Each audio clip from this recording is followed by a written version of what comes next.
Hello everyone, welcome back. In this lesson, we're going to dive deep into one of the most misunderstood but most powerful topics in customer service excellence: customer needs versus customer expectations. This topic may sound simple at first, but once you truly understand the difference, your service quality can move from good to exceptional very quickly. So let's talk about it step by step, with plenty of real-life examples. What are customer needs? Let's start with customer needs. Customer needs are the basic requirements a customer must have in order to solve their problem or achieve their goal. These are the non-negotiables. If you don't meet customer needs, service fails completely. Examples of customer needs. A customer calling technical support needs their issue to be fixed. A hotel guest needs a clean room and a bed.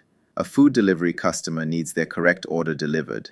An online shopper needs the product they paid for to arrive. If these needs are not met, the customer is not just unhappy, they are frustrated or angry.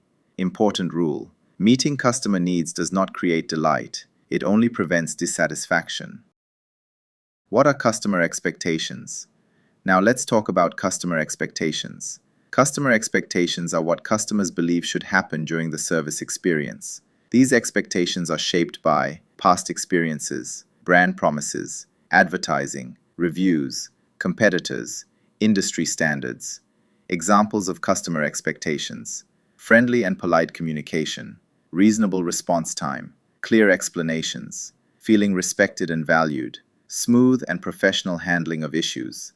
Here's the key idea: customers expect good service by default. So when you meet expectations, customers usually think, okay, that's how it should be. The key difference. Let me simplify this in a very clear way.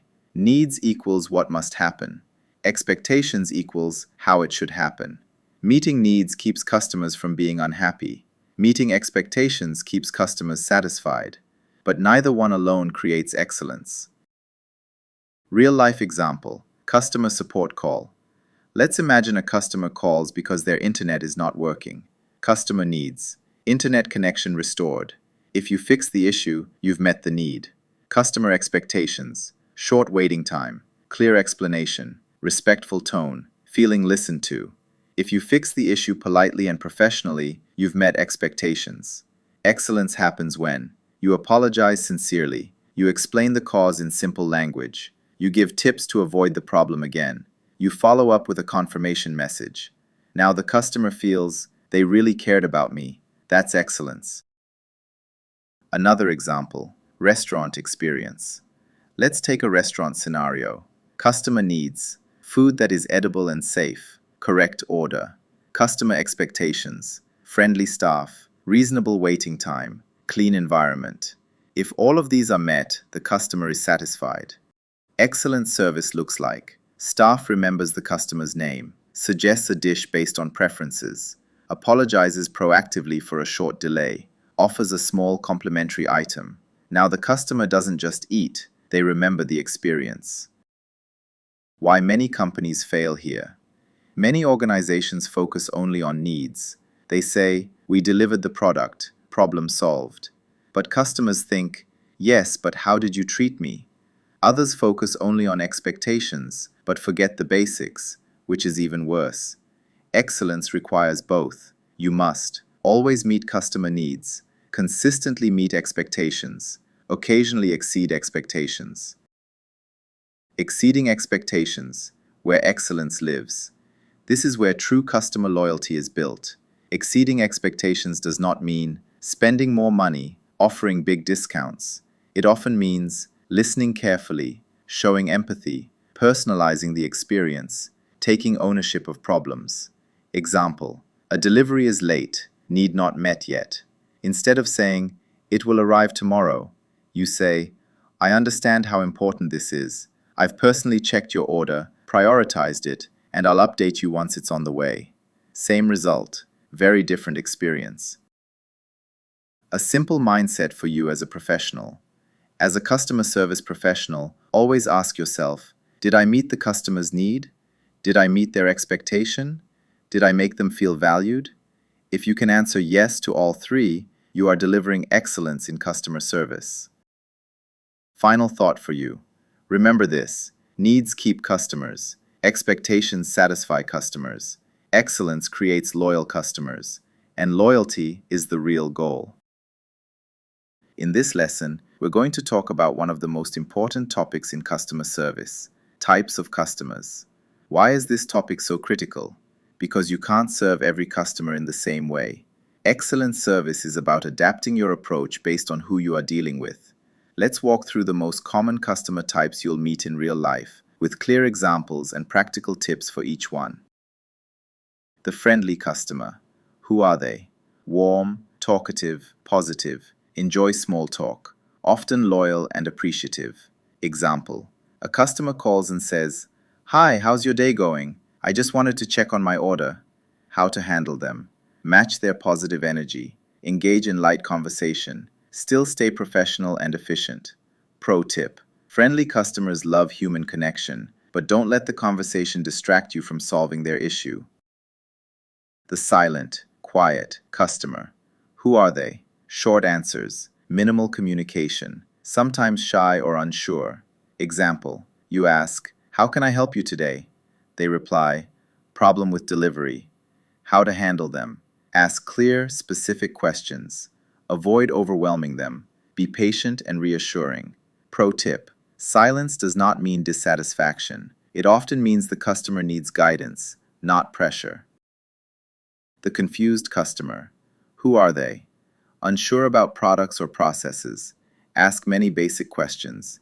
Easily overwhelmed by information. Example: I don't understand the difference between these plans. Can you explain again? How to handle them. Use simple language. Explain step by step. Check understanding frequently. Pro tip: never say, "I already explained this." Say, "Let me explain it in a simpler way." The angry or upset customer. Who are they? Emotional, loud or frustrated, often reacting to a problem, not you personally. Example: this is unacceptable. I've been waiting for days. How to handle them. Stay calm and professional. Listen without interrupting. Acknowledge their feelings. Pro tip: anger decreases when customers feel heard. Empathy comes before solutions. The demanding customer. Who are they? High expectations, wants fast service and special treatment, can sound aggressive but is often goal-focused. Example: I need this fixed now. I don't have time. How to handle them. Be confident and assertive. Set realistic expectations. Avoid overpromising. Pro tip: excellent service is not saying yes to everything. It's saying yes to what is possible and fair. The know-it-all customer. Who are they? Think they already know the solution. May correct you, often well-researched. Example: I read online that this feature works differently. How to handle them. Respect their knowledge. Don't argue. Guide the conversation with facts. Pro tip: let them feel respected, not challenged. You can say, "You're right, and let me add something helpful." The price-sensitive customer. Who are they? Focused on cost. Compare prices constantly. Worried about value. Example: that's too expensive. Can you give me a discount? How to handle them. Emphasize value, not just price. Explain benefits clearly. Offer alternatives if available. Pro tip: cheap is not always better. Value is what convinces this customer. The loyal customer. Who are they? Repeat customers. Trust your brand. Often forgiving of small mistakes. Example: I've been using your service for years. How to handle them. Show appreciation. Personalize the experience. Reward loyalty when possible. Pro tip: never take loyal customers for granted. They are your best ambassadors. The indecisive customer. Who are they? Struggle to make decisions. Ask for reassurance. Fear making the wrong choice. Example: I'm not sure. Which one do you recommend? How to handle them. Narrow down options. Give confident recommendations. Reduce risk with guarantees or trials.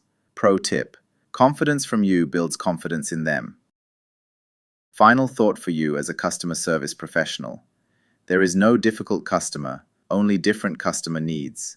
Excellent customer service means understanding behavior, adjusting your communication style, staying calm, respectful, and solution-focused. In this lesson, we're going to talk about one of the most important concepts in customer service excellence, the customer journey.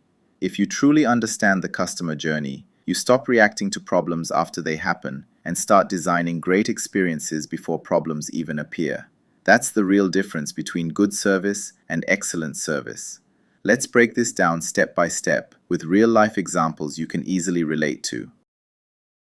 What is the customer journey? Simply put, the customer journey is the complete experience a customer has with your brand, from the first moment they become aware of you to long after they've made a purchase. It's not just about the sale. It's not just about answering questions. It's every interaction, emotion, expectation, and impression the customer forms. Think of it this way. Your customer doesn't see your company as departments. They see one continuous experience. Why the customer journey matters in customer service. Here's a hard truth. Customers don't judge you by your intentions. They judge you by their experience. Even if your product is great, your prices are fair, your team is skilled, a broken journey can ruin everything. Example: imagine this situation. Your website is easy to use, ordering is smooth, delivery is fast, but customer support is slow and robotic. What will the customer remember most? The pain point, not the good parts. That's why excellent customer service looks at the entire journey, not just isolated moments. The main stages of the customer journey. While journeys can vary by industry, most follow 5 core stages. Awareness. I realize I have a need. This is where the journey begins, often before the customer even contacts you. Customer thoughts. I have a problem. I need a solution. Which brand should I trust? Examples: seeing an online ad, reading a blog post, watching a YouTube review, hearing a recommendation from a friend. Customer service tip. Even here, service matters. Clear information, honest messaging, and easy-to-understand content build early trust. Consideration. I'm comparing options. Now the customer is actively evaluating. Customer thoughts. Which option is best for me? What do other customers say? How helpful is this company? Examples: checking FAQs, reading reviews, chatting with support before buying, comparing prices and features. Excellent service moment. This is where speed, clarity, and empathy matter most. A friendly, patient response here can win the customer, even if you're not the cheapest option. Purchase. I decide to buy. This is the moment many companies focus on, but it's only one step in the journey. Customer expectations. Simple checkout, clear pricing, no surprises, confidence in their decision. Bad experience example: hidden fees, complicated forms, unclear confirmation emails. Excellent service tip: make the customer feel safe and appreciated, not rushed or confused. Experience and support. I use the product or service. This is where customer service becomes critical. Customer emotions, excitement, confusion, frustration, satisfaction. Examples: product setup, first-time use, questions or problems, contacting customer support. Key question: when something goes wrong, do customers feel blamed, ignored, or supported and understood? Excellent service turns problems into trust-building moments. Loyalty and advocacy. Do I come back? Do I recommend? The journey does not end after support is provided. Customer behaviors here: leaving reviews, recommending you to others, buying again, staying loyal even if mistakes happen. Example: a customer had an issue but support responded quickly, took responsibility, offered a fair solution. That customer often becomes more loyal than someone who never had a problem. Touchpoints, where the journey comes to life. A touchpoint is any interaction between the customer and your brand. Common touchpoints: website, social media, emails, phone calls, live chat, invoices, delivery, follow-up messages. Important rule: customers don't separate these. A bad experience at one touchpoint affects the entire journey. Mapping the customer journey. Excellent companies map the journey. This means they ask, what is the customer feeling at each stage?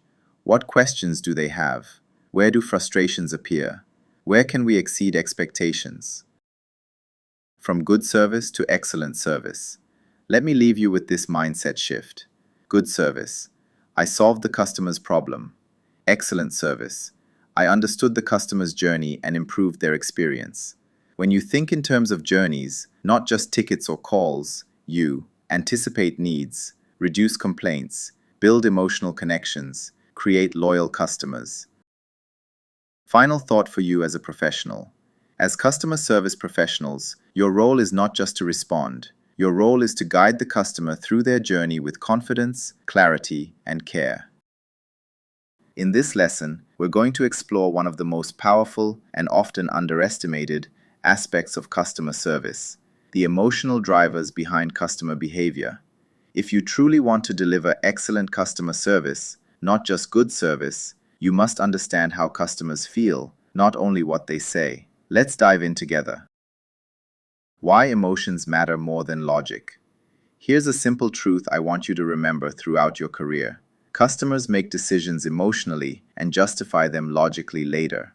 A customer may say, "Your price is too high. The product didn't meet my expectations. I'm unhappy with your service." But behind these words, there's almost always an emotion. Disappointment, frustration, fear, anxiety, or even excitement and trust. Great customer service professionals listen for emotions, not just words.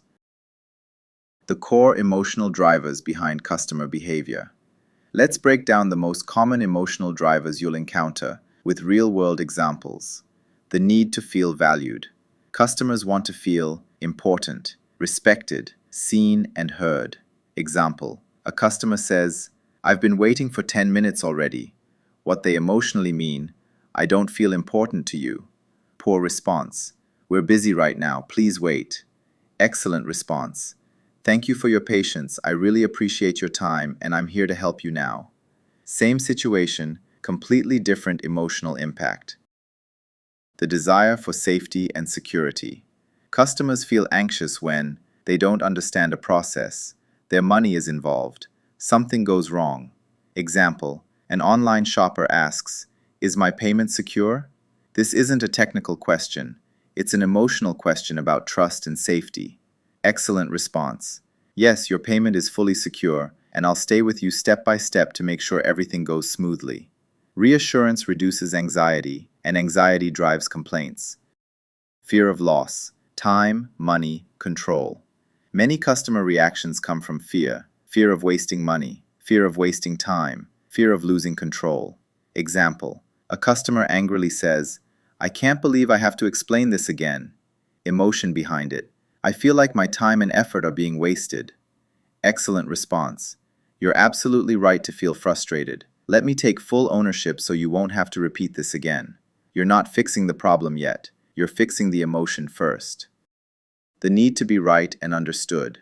Customers want confirmation that their feelings make sense, their perspective is valid. Example: "This is unacceptable service." Bad response: "That's our policy." Excellent response: "I understand why this situation feels unacceptable, and I'd feel the same way in your place." Validation calms emotions. Defense escalates them. Desire for control and choice. Customers feel powerless when they have no options. Decisions are made for them. Example: instead of saying, "This is the only solution," try, "Here are two options we can explore together." Even if the outcome is similar, choice restores emotional control. Positive emotional drivers, not just negative ones. Emotions aren't only about complaints. Great service also builds positive emotional drivers. Trust, built through consistency and honesty. Confidence. Customers feel confident when you explain clearly. Belonging. Loyal customers feel emotionally connected to a brand. Example: "We really appreciate you being a long-term customer." That single sentence can increase loyalty more than a discount. Emotional triggers that escalate customer behavior. Be careful. Some actions unintentionally trigger negative emotions. Interrupting. Using scripted robotic language. Saying "calm down." Ignoring feelings and focusing only on rules. Remember, people don't calm down because you tell them to. They calm down when they feel understood. How excellent service professionals respond to emotions. Here's a simple emotional response framework you can always use. Acknowledge the emotion, validate the feeling, reassure and guide. Example: I understand why this is frustrating. You're absolutely right to expect better. Let's fix this together. This approach works in complaints, calls, emails, live chat, face-to-face interactions. Final thought for you. Let me leave you with this mindset shift. Customers may forget what you said. They will never forget how you made them feel. If you master emotional awareness, complaints become conversations. Angry customers become loyal ones. Average service becomes excellent service. In this lesson, we're going to dive into a very powerful concept that separates average service teams from excellent ones: customer personas and profiles.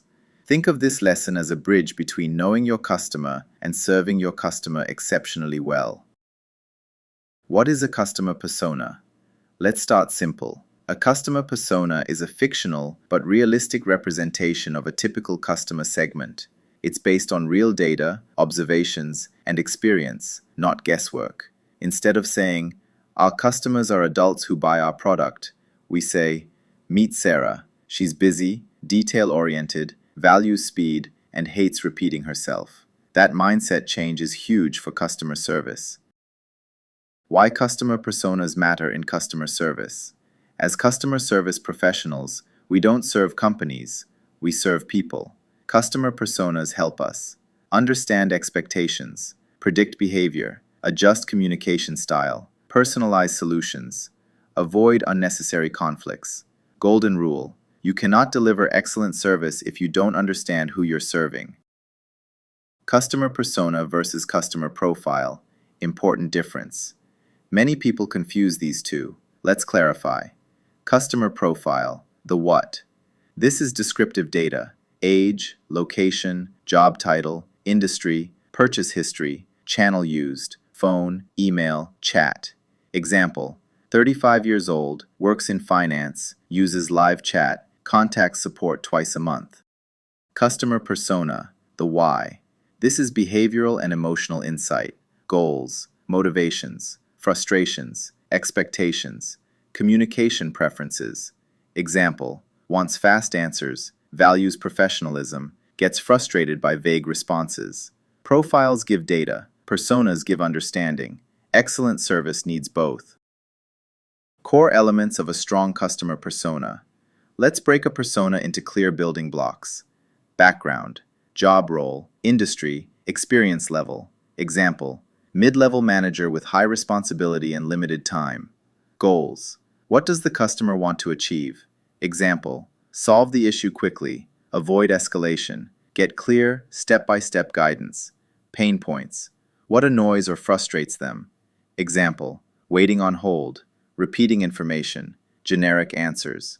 Personality and communication style: calm or emotional, direct or friendly, detail-oriented or big picture. Example: very direct, dislikes small talk, wants facts. Expectations from customer service. Example: speed over empathy, accuracy over friendliness, proactive follow-up. Real-life customer persona examples. Now let's make this very practical. Persona 1, Busy Brian. Profile: senior manager, uses email and phone, contacts support during work hours. Persona insights: hates delays, wants concise answers, appreciates confidence. Best service approach: get straight to the solution, avoid unnecessary explanations. Summarize clearly at the end. Don't over-explain. Don't ask repetitive questions. Persona 2, Anxious Anna. Profile: new customer, limited technical knowledge, uses chat support. Persona insights: afraid of making mistakes, needs reassurance, asks many questions. Best service approach: use simple language, reassure frequently, confirm understanding, don't rush, don't use jargon. Persona 3, Frustrated Frank. Profile: long-term customer, issue unresolved before, uses phone support. Persona insights: emotionally charged, feels ignored, wants acknowledgement first. Best service approach: start with empathy, acknowledge frustration, explain next steps clearly, don't interrupt, Don't become defensive. How personas improve service quality. When you use personas effectively, you reduce escalations, increase first contact resolution, improve customer satisfaction, build emotional trust, create consistent service experiences. Excellent service is not about treating everyone the same, it's about treating everyone appropriately. Using personas in daily customer service work. Here's how you apply this practically. Before responding, quickly ask yourself, who am I talking to? What do they care about most? Do they need speed, empathy, or detail? What would excellent look like for them? Over time, this becomes second nature. Final thought for you. I want you to remember this. Customers don't remember what system you used. They remember how well you understood them. Customer personas and profiles help you understand before responding, and that is the heart of excellence in customer service.